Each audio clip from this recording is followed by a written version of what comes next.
Hello दोस्तों, तो कल हम आप लोग को बताए थे एम्पियर सर्कुटल का नियम।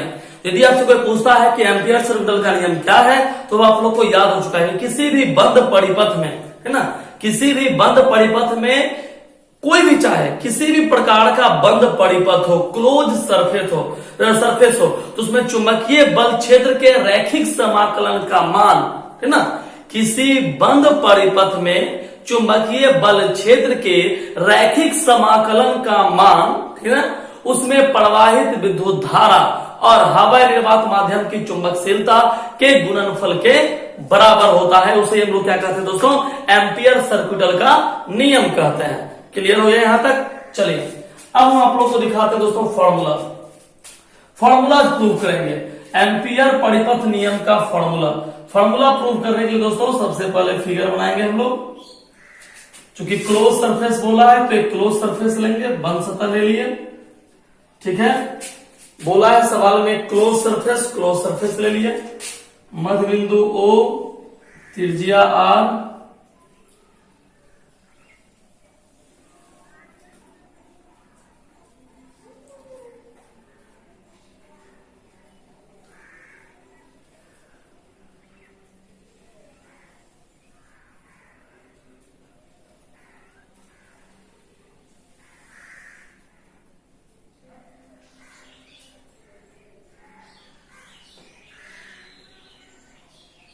चलिए तो ये हमने क्लोज सरफेस लिया दोस्तों, है ना। मध्य बिंदु O है, R दूरी पर P एक बिंदु है, इसमें प्रवाहित धारा एक चालक तार है, प्रवाहित धारा I है ना। इसका चुंबकीय क्षेत्र B या डेल्टा B आप ले सकते हैं, ठीक है। अब देखिए इसमें या धारा को आप यहां पर इंडिकेट कर सकते हैं, यहां पर भी आप चाहें तो एक लाइन खींच लीजिए इसी के पैरेलल। अब देखिए आपका फिगर कंप्लीट हो गया दोस्तों, ठीक है ना। माना कि देखिए प्रूफ कैसे कर रहे हैं, कितना सिंपल है। हम लोग को लाना है इंटीग्रेशन B इंटू DL बराबर म्यू0 I। हमको इतना प्रूफ करना है दोस्तों, ठीक है ना। तो कैसे प्रूव करते हैं ये आप लोग भी सीखिएगा, लेकिन उसके लिए हम आपको कोई एक फिगर बताएं दोस्तों। क्या इस फिगर में वो जानिए। एक वृत्ताकार एक बंद सतह का, है ना, एक बंद सतह का चुंबकीय क्षेत्र है, ये चालक तार है, ये चालक तार है, इसमें I एम्पियर की धारा प्रवाहित हो रही है, ठीक है। इसके चारों तरफ चुंबकीय क्षेत्र बना दिया गया है। इससे R दूरी पर P एक बिंदु है, ठीक है, जहां हम लोग को चुंबकीय क्षेत्र की गणना करनी है। तो कैसे करते हैं और कितना सिंपल है ये आप लोग पहले देखिए और समझने की कोशिश कीजिए। यहां गौर कीजिए, पहले हम आपको शॉर्ट तरीके में समझा देते हैं, है ना, बिल्कुल शॉर्ट तरीके में।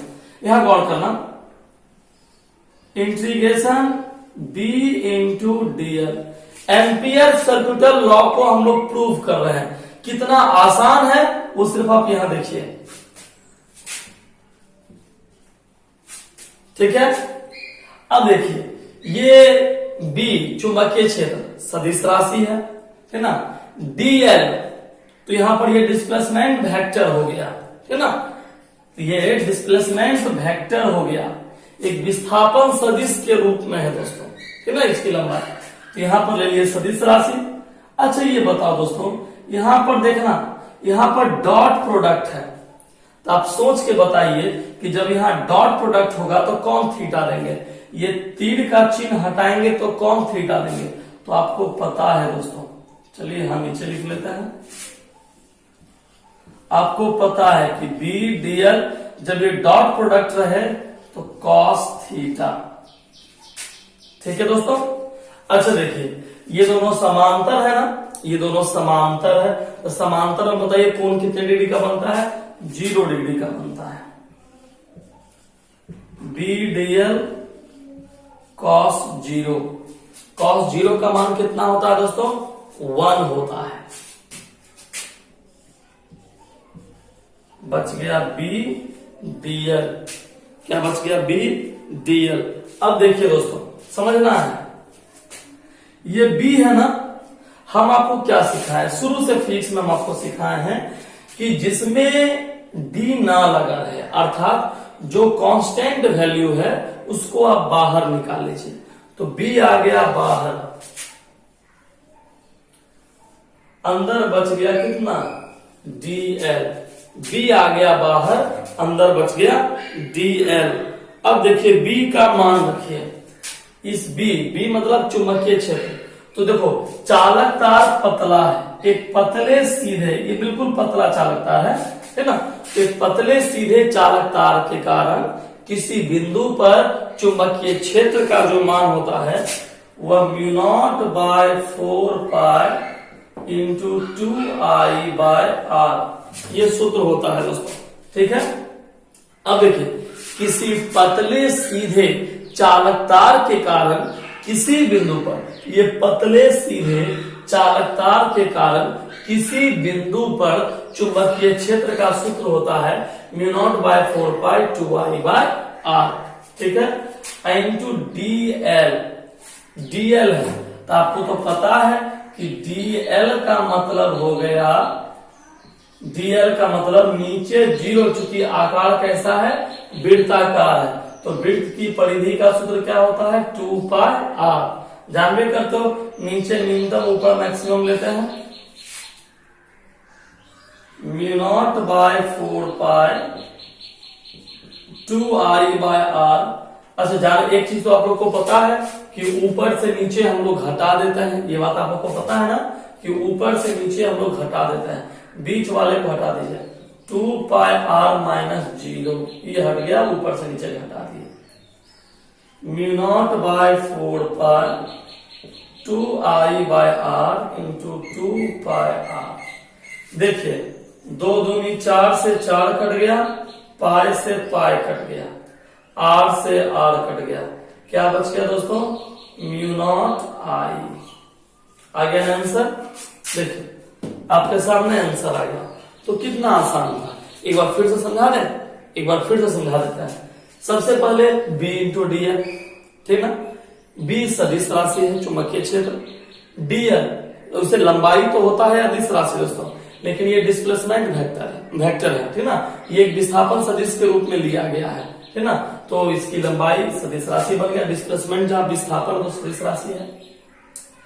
अब क्या किया दोस्तों, वेक्टर का चिन्ह हटा दिए, कॉन थीटा दिए, कॉस ही क्यों दिए, कौन प्रोडक्ट है दोस्तों, डॉट प्रोडक्ट है, तो डॉट प्रोडक्ट में कॉन थीटा देते हैं, कॉस थीटा देते हैं। क्लियर हो गया।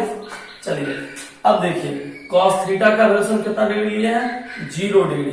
थीटा का वैल्यूशन कितना डिग्री लिए है, 0 क्यों लिए है, क्योंकि देखिए ये दोनों एक दूसरे के समांतर है, तो समांतर में कितना डिग्री कोण बनता है, 0 डिग्री। कॉस 0 का मान 1, खत्म हो गया, बच गया b इंटू dl।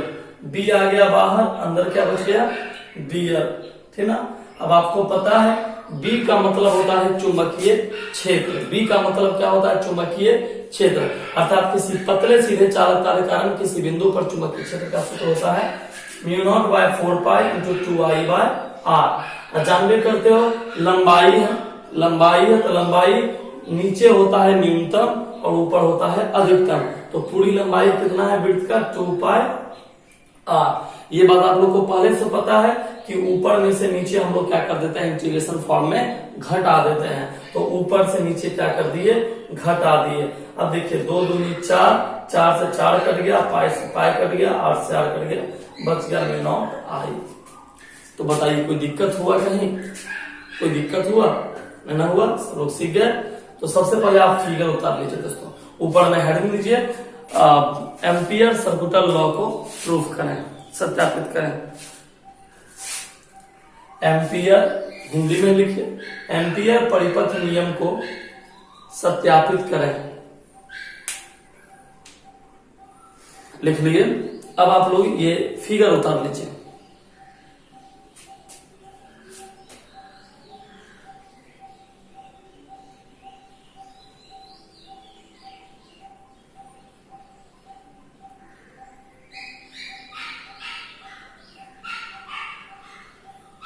फिगर उतार लीजिए।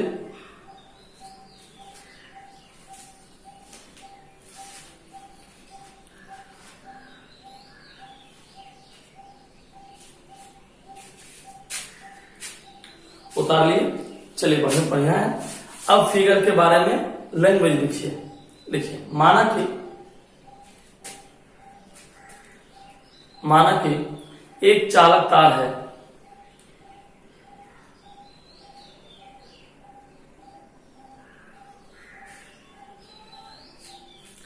जिसमें I एम्पियर की धारा प्रवाहित हो रही है।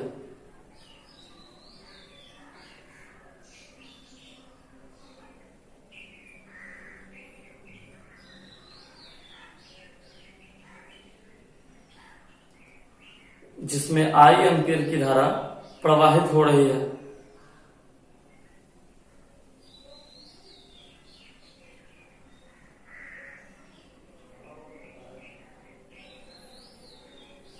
जो एक बंद परिपथ के रूप में है। जो एक बंद परिपथ के रूप में है।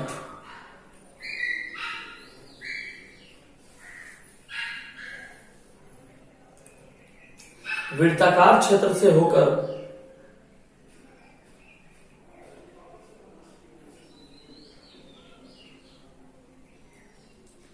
एक स्पर्श रेखा खींची गई है। ये स्पर्श रेखा दोस्तों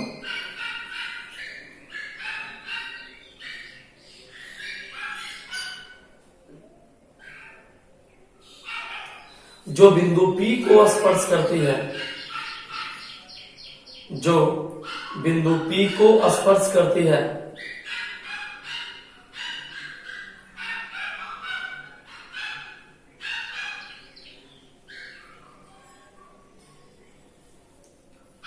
तो एम्पियर परिपथ नियम से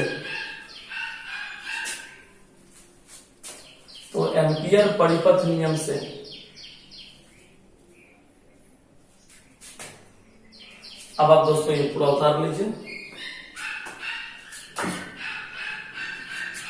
अब आप पूरा उतार लीजिए।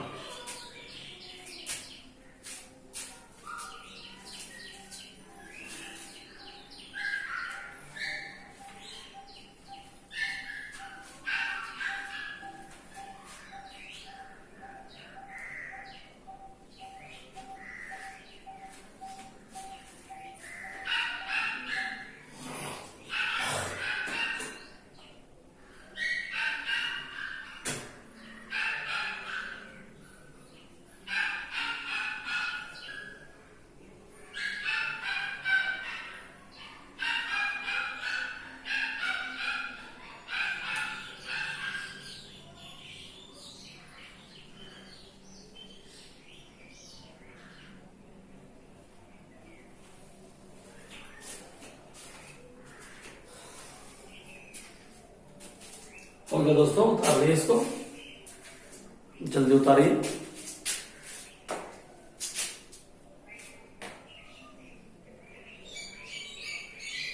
तो बहुत ही सिंपल फार्मूला है दोस्तों।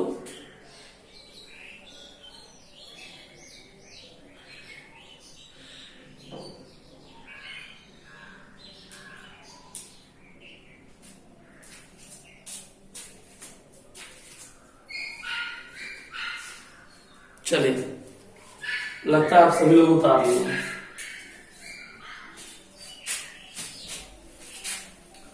अब देखिए दोस्तों, अब एम्पियर सर्कल का नियम तो आप लोग प्रूव कर लिए, है ना। अब इसमें कुछ शर्तें भी है दोस्तों, है ना। इसमें सामान्य तौर पर दो शर्तें दोस्तों। पहला देखिए, इस फार्मूला में आप एक चीज पर गौर कीजिए दोस्तों। इस फार्मूला को जब आप प्रूव करते हैं, देखिए B इंटू डी एल बराबर म्यू नॉट आई, है ना दोस्तों। तो बताइए, इस फार्मूला में ध्यान से खाली सीखना है, इस फार्मूला में B भी आ गया, चालक तार की लंबाई भी आ गया, प्रवाही धारा भी आ गया, लेकिन दोस्तों लगता है कि एक चीज नहीं आ रहा है। लग रहा है ऐसा? क्या नहीं आ रहा है? आर नहीं आ रहा है। इसका मतलब क्या हुआ?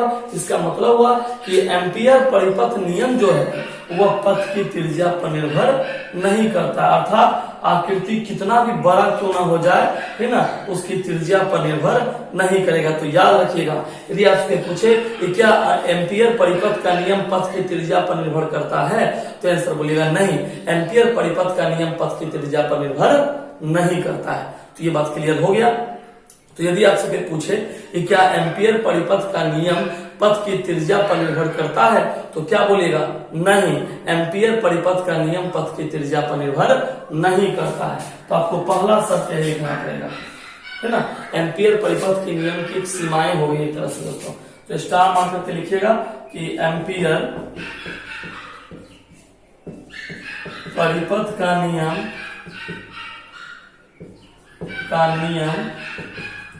पथ की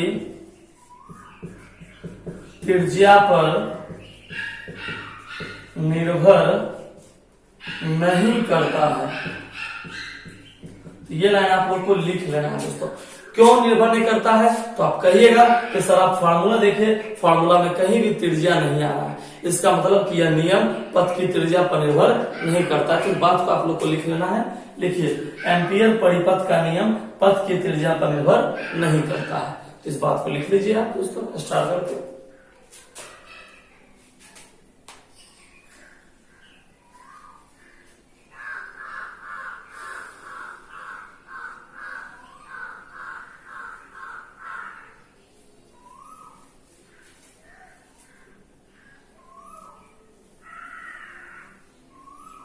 चलिए हो गया दोस्तों।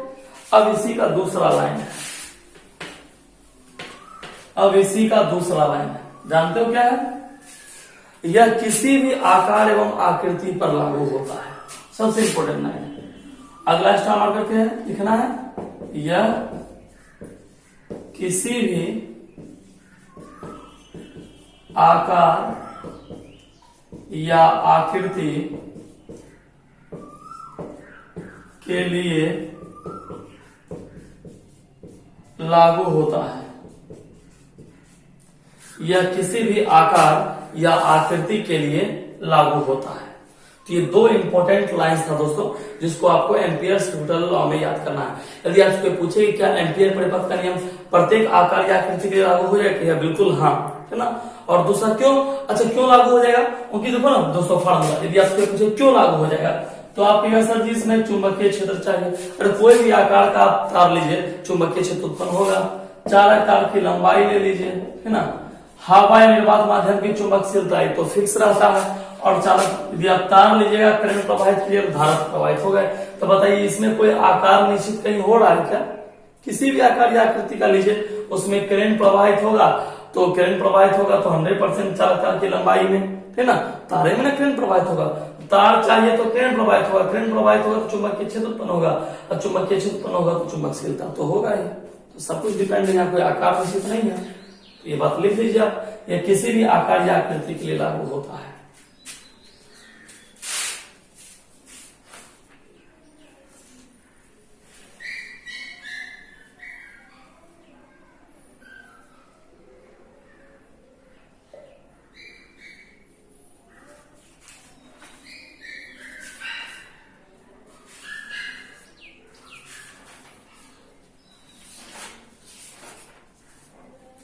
चलिए हो गया दोस्तों, यहां तक क्लियर हो गया। अब आपको 3 कॉन्सेप्ट हम आपको लिखाएंगे। छोटा छोटा बात है दोस्तों, जो कि मैक्सवेल के फार्मूला स्टोक्स नियम से जुड़ा हुआ या फिर चुंबकीय क्षेत्र के नियम से जुड़ा हुआ है। तो 2-3 चुंबकीय क्षेत्र के नियम से जुड़ा हुआ कॉन्सेप्ट है, हम आपको उसको लिखा देते हैं, फिर फार्मूला नेक्स्ट डे प्रूव करेंगे दोस्तों आपको। तो लिख लीजिए दोस्तों, ऊपर में हेडिंग दीजिए कॉन्सेप्ट 1। कुछ छोटे छोटे तथ्य दोस्तों उसको लिखना अनिवार्य है। तो लिखिए कॉन्सेप्ट 1, लिख लिए, लिखिए नंबर करके। किसी धारावाही चालक के चारों ओर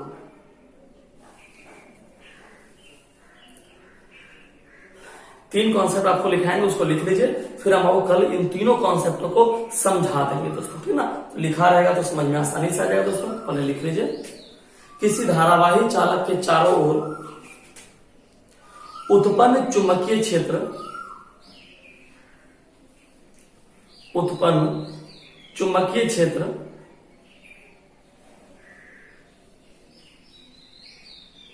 का स्वरूप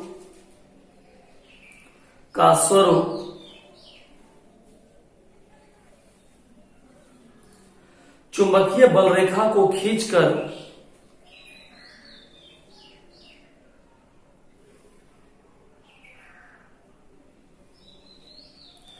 चुंबकीय बल रेखा को खींचकर प्राप्त किया जाता है।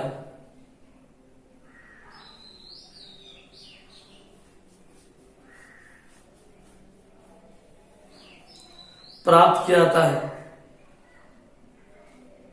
चलिए कॉन्सेप्ट नंबर 2,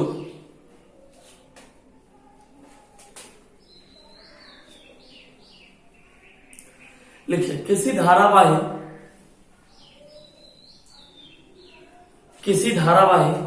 चालकतार के कारण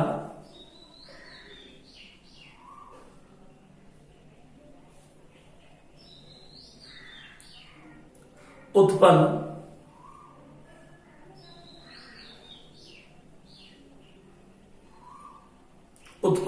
चुंबकीय क्षेत्र की दिशा निर्धारित करने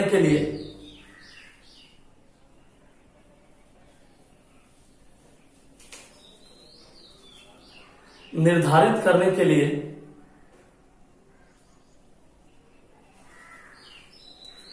निम्न नियमों का प्रयोग किया जाता है। निम्न नियमों का प्रयोग किया जाता है।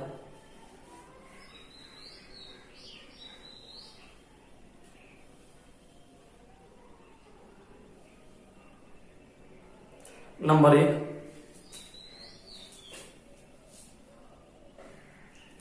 दाएं हाथ की हथेली का नियम।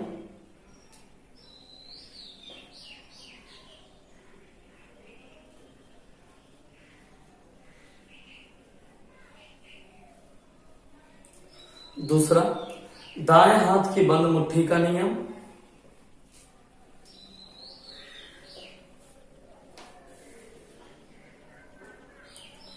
और तीसरा, मैक्सवेल के दाहिने हाथ का स्क्रू नियम। मैक्सवेल के दाहिने हाथ का स्क्रू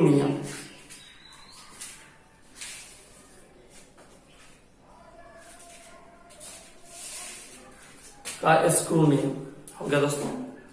चलिए अब लास्ट कॉन्सेप्ट लिखिए।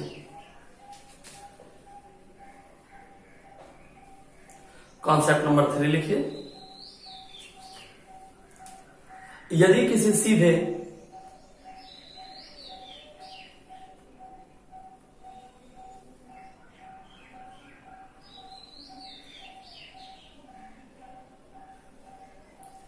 लंबे एवं अन्य चालक तार के समांतर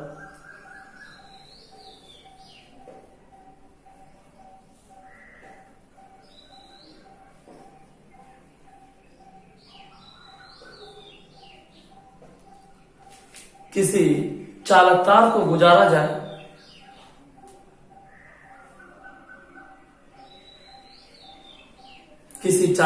गुजारा जाए तो चुंबकीय क्षेत्र की दिशा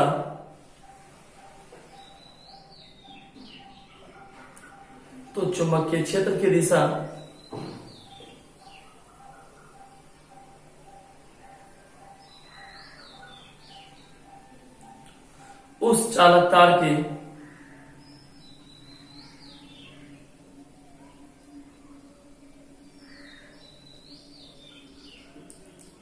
सकेंद्रीय वृत्त की दिशा की ओर